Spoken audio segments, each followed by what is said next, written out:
Hey guys, so இப்போ இது கீழே வந்து சில விஷயங்களை ஆட் பண்ணலாம். ஸோ நான் இது கீழே வந்து கொஞ்சம் டேபிள்ஸ் ஆட் பண்ணலான்னு இருக்கேன். ஸோ டேபிள்ஸில் நம்ம வந்து டார்க் டேபிள்ஸை பார்த்தோம் இல்லையா? ஸோ டார்க் தீமில் இருக்கிற டேபிள்ஸ். ஸோ இதை நான் ஆட் பண்ணலாம் தான் இருக்கேன். இதை முதல்ல காப்பி பண்ணிவிட்டு என்ன பண்ணுங்க, இது ஃபுல்லாக கீழே போயிருங்க. இப்போ நம்ம வந்து எதுக்கு கீழே போக சொல்கிறேன் அப்படின்னா, இந்த இந்த இந்த பிஜி இருக்கு இல்லையா? ஸோ இதுக்கு கீழே போகணும். இல்லை இதுக்கு கீழே இல்லைன்னு நினைக்கிறேன். ஒரு ஸ்பெல்லிங் தப்பாக இருக்குது. ஓகே, இந்த ரோவுக்கு கீழே போகணும். ஓகே, ஸோ இந்த ரோவை நான் மைனஸ் பண்ணி வச்சிடறேன். பிகாஸ் இந்த ரோவில் தான் இந்த 3 விஷயங்களும் இருக்குது. ஸோ இந்த ரோவுக்கு கீழே போங்க. கீழே போயிட்டு ஜஸ்ட் வந்து பிஆர் அப்படின்னு சொல்லி கொஞ்சம் ஸ்பேஸ் கொடுத்துட்டு இது உள்ளே போயிட்டு இப்போ நான் அந்த இதை பேஸ்ட் பண்ணுறேன். இதில் வந்து நான் வந்து ஜஸ்ட் சேவ் பண்ணுவேன், எப்படி இருக்குன்னு பார்க்கலாம். ஸோ இப்போது இந்த மாதிரி இருக்குது, எதுவுமே தெரியல ஆக்சுவலாக கண்ணுக்கே. ஸோ இதில் வந்து நம்ம டார்க் மாற்றலாம். ஸோ டார்க் மாற்றணும் அப்படின்னா கொஞ்சம் தெரியலாம். So table dark. Okay, so இதை அப்படியே காப்பி பண்ணி இங்கே பேஸ்ட் பண்ணலாம். ஓகே, ஸோ இப்போ நம்மளோட இந்த டேபிள் வந்து கொஞ்சம் கொஞ்சமாக தெரிய ஆரம்பிக்குது. இப்போ இதில் நம்ம என்ன பண்ணலாம் அப்படின்னா கொஞ்சம் விஷயங்களை சேஞ்ச் பண்ணுவோம். எக்ஸாம்பிளுக்கு இதை வந்து ஒரு நிறைய வாட்டி இதை காப்பி பண்ணி பேஸ்ட் பண்ணலாம். இந்த டீ பாடின்னு இருக்கிறத இது உள்ளே இருக்கிற கண்டென்ட்ஸ் காப்பி பண்ணி மறுபடியும் பேஸ்ட் பண்ணுறேன், காப்பி பண்ணி மறுபடியும் பேஸ்ட் பண்ணுறேன், காப்பி பண்ணி மறுபடியும் பேஸ்ட் பண்ணுறேன். கிட்டத்தட்ட இந்த மாதிரி நிறையா வாட்டி பேஸ்ட் பண்ணுறோம். நமக்கு இவ்வளோ வாட்டி வேணால், கொஞ்சம் இருந்தால் போதும்னு நினைக்கிறேன். இன்னும் கொஞ்சம் கம்மியாக, இன்னும் கொஞ்சம் ரிவர்ஸ் பண்ணிகிட்ருக்கேன். ஸோ கரெக்டாக இந்த பேஜ் வரைக்கும் வந்தால் போதும். நமக்கு இவ்வளோலாம் தேவை கிடையாது, இவ்வளோ வேணாம். இன்னும் இது லாஸ்ட் இது மட்டும் எடுத்துடலாம். இன்னும் ஒரு லாஸ்ட் எடுத்துடலாம். ஸோ இப்போ பார்த்தீங்கன்னா ஒரு மேக்ஸிமம் ஒரு டேபிள் மாதிரி ரெடி ஆகிடுச்சு. நம்மளோட பிளாக் கலர் இருக்கிறது அது வந்து ஃபுல்லாக இருக்குது. ஓகேவா? ஸோ இப்போ இந்த டேபிளில் நீங்கள் வந்து நம்பர்ஸ் வேணால் நீங்கள் ப்ராப்பராக போட்டுக்கலாம். ஃபஸ்ட்டு வந்து நிறைய இருக்கிறேன், அதிலே கொலாப்ஸ் ஆகுது. 1 2 மறுபடியும் 3 வருது, மறுபடியும் 4 வரும், அப்புறம் 5 வரும், தென் 6 7. ஸோ இந்த மாதிரி பண்ணிக்கலாம்.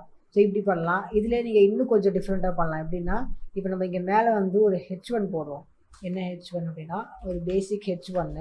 அந்த H1ல் வந்து என்ன பண்ணலாம், ஜஸ்ட் வந்து டீட்டெயிலட் ரிசல்ட்ஸ் அப்படின்னு சொல்லி இந்த H1 இருக்கும். ஓகேவா?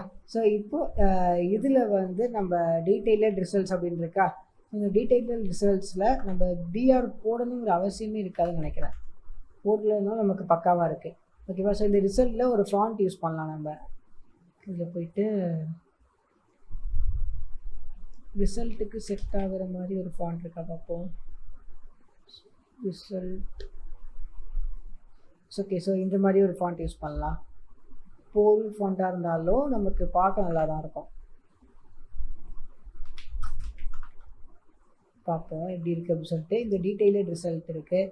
இப்போ இது வந்து கீழே ஸ்க்ரோல் ஆகி மினிமைஸ் ஆகுது. இதுக்கு நான் என்ன பண்ணுறேன் அப்படின்னா ஜஸ்ட் வந்து ஒரே ஒரு இதை மட்டும் லிங்க் பண்ணிடுறேன். நமக்கு வந்து ஒரு ஃபுல் ஸ்க்ரீனில் வர அளவுக்கு இருந்தால் போதும். ஸோ இந்த மாதிரி ஸ்க்ரோல் ஆகாமல் இருந்தால் போதும். ஸோ இப்போ பார்த்தீங்கன்னா டீட்டெயிலட் ரிசல்ட்ஸ்னு போட்டு நம்மளோட டோட்டலான இந்த அட்மின் பேனல் ரெடி ஆகிடுச்சு. ஓகேவா? ஸோ இப்போது இது வந்து நம்ம வந்து இதை யூஸ் பண்ணி நம்ம என்ன வேணால் பண்ணலாம். இது பார்த்திங்கன்னா பேசிக் ரிப்போர்ட்ஸ் ரிசல்ட்ஸ் அப்படின்லாம் இருக்குது. இதெல்லாம் வந்து நம்ம ஜஸ்ட் இப்போ வந்து ஒரு பேசிக் டிசைன் தான் பண்ணியிருக்கோம்.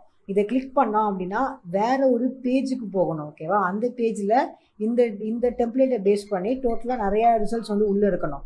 ஓகேவா? அந்த மாதிரி தான் டிசைன் பண்ணுவாங்க. அதை நம்ம இன்னும் என்னென்னலாம் பார்க்கலாம். ஸோ இதிலே நம்ம வந்து எல்லாமே முடிச்சிட்டோம். நீங்கள் இந்த சைடில் வந்து நீங்கள் வந்து ஃபாண்ட்ஸ் ஆட் பண்ணலாம், ஃபாண்ட் ஐகான்ஸ் ஆட் பண்ணலாம். ஸோ இதுக்கு ஒரு ஐகான்ஸ் ஆட் பண்ணலாம். இந்த மாதிரி வந்து இதில் வந்து நிறையா விஷயங்களை பண்ணலாம். இதுக்கு மேலே நான் வந்து ஜஸ்ட் இந்த மாதிரி போட்டிருக்கேன். பட் இது ஃபுல்லாக நீங்கள் வந்து ஒரு கண்டென்ட் மாதிரி ஏதாவது ரெடி பண்ணலாம். ஸோ அது உங்களோட இஷ்டம் தான். உங்களுக்கு என்ன மாதிரி கண்டென்ட்ஸ் வேணுமோ நீங்கள் பண்ணலாம். இல்லை இந்த பாக்ஸை சின்னதாக்கி ஏதாச்சும் வித்தியாசமாக பண்ணலாம். இந்த மாதிரி வந்து நிறையா விஷயங்களை இப்போ இதில் நீங்கள் உங்களால் பண்ண முடியும் இல்லையா?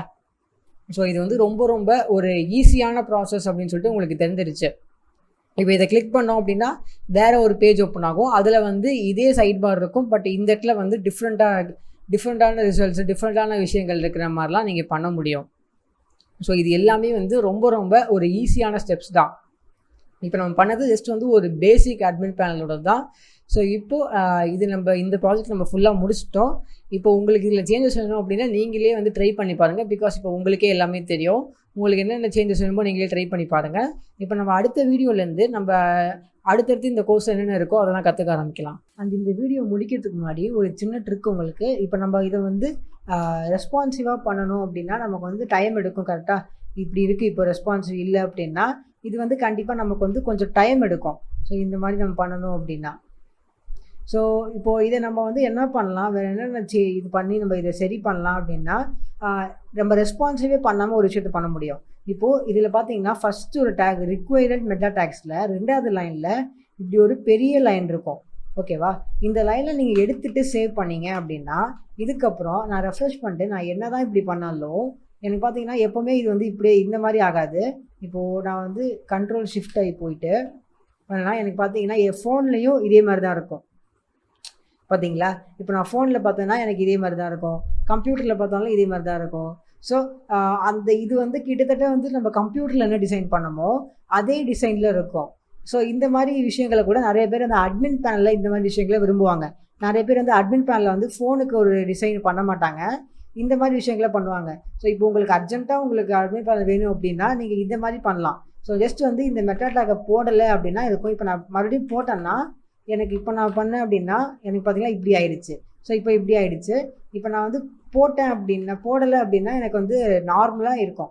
ஸோ இந்த ட்ரிக்கை நீங்கள் வந்து எப்போயாச்சும் ஏதாச்சும் ஒரு விஷயத்துக்காக நீங்கள் யூஸ் பண்ணி பார்க்கலாம். ஸோ இந்த டேக் வந்து என்ன பண்ணும் அப்படின்னா ஃபோன் டிவைஸுக்கு ஏற்ற மாதிரி மாற்றும். அந்த மீடியா கொரிஸை ஆக்டிவேட் பண்ணும். இந்த டேக் இல்லை அப்படின்னா மீடியா கொரிஸே ஆக்டிவேட்டே ஆகாது. ஸோ இதுதான் டிஃப்ரென்ஸ். ஓகேவா?